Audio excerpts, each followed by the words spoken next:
Now, your exclusive local alert weather forecast from Central Oregon's news leader.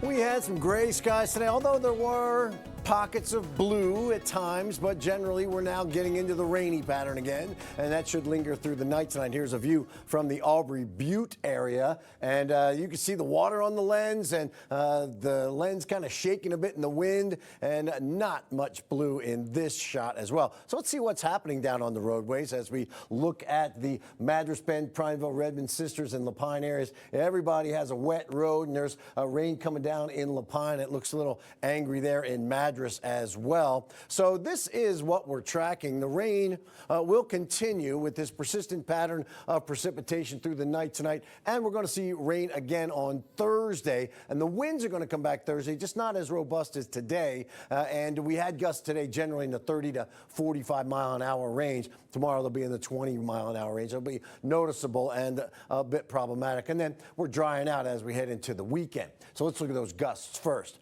All right, here we have it, 8 p.m. We'll still see some of this red. This is about a 30 mile an hour, 35 mile an hour gust in the red colored contour. 31 in Sisters for the gust. And as we go forward in the wee hours of the morning, starting your day at 6 a.m., you'll notice the gusts in the 20 mile an hour range. All this green here is the flow of air coming into the region at about 20 to 25 miles an hour. And then at 3 o'clock, it stays about that. So we'll see peak gusts in the mid-20s tomorrow, not as bad as today.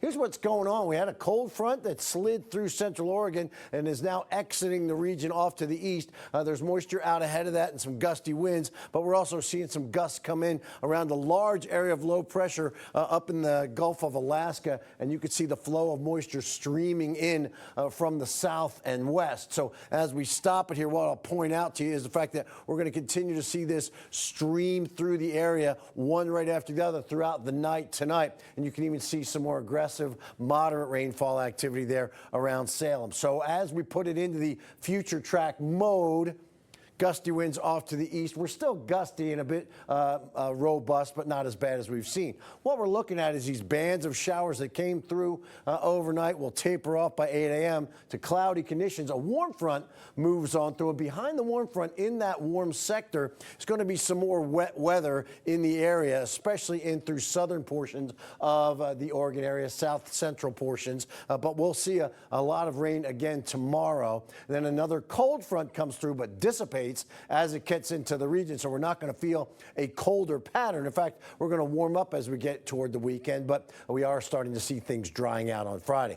Not a lot of rain. It's going to be quick, moving through fast, and by the time we get all said and done, about a quarter of an inch in Bend. Right now we got 52 in Bend and 55 in Prineville. Lows tonight are going to drop us to 31 in Sun River, 32 in Sisters. Any water that's left over may ice up on some of the back roads or maybe on your back deck, so be mindful of that. And then the future track highs for tomorrow are going to be interesting. They'll be much cooler in Lapine and Sun River, but a little bit milder up forward through to the north of us, and say, the Redmond area will hit the 60s, nearly 60 on Thursday, 57 on Friday, and then breezy and dry conditions on Saturday. A little bit cooler Saturday, but then almost 60 on Sunday, and then we get there on Monday.